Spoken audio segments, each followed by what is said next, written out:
Welcome back to Black Fashion History, where we highlight the designers who shaped the industry but often go unrecognized. Today we're talking about a true icon. From slavery to the White House, this is the story of Elizabeth Keckley, the woman who dressed First Lady Mary Lincoln.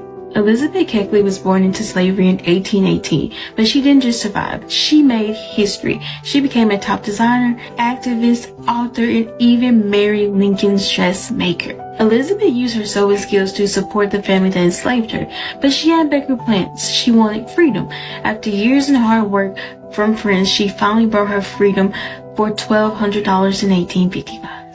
She continued working in St. Louis as a seamstress, saving money and repaying debts before moving to Washington, D.C. in 1860.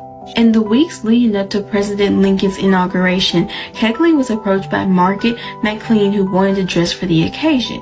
Impressed by her work, McLean recommended Elizabeth to marry Lincoln. That spring, Keckley created over a dozen dresses for the First Lady. As time passed, she became more than just a dressmaker. She became a confidant.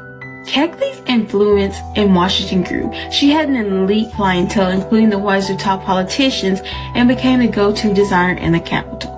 In 1868, she published her autobiography, Behind the Scenes, or 30 Years a Slave and 4 Years in the White House. But Washington's elite saw it as betrayal. Robert Todd Lincoln, the president's son, suppressed the book, damaging Keckley's reputation. Her dressmaking business declined, but she continued working. In 1890, she was appointed head of the Department of Sewing and Domestic Science Arts at Wilberforce University, the first private HBCU in the U.S., and she spent her final years in Washington, D.C.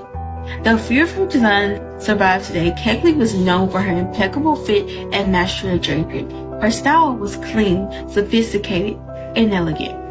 Elizabeth Keckley didn't just sew dresses, she sewed her way into history, a true fashion icon who turned struggle into success.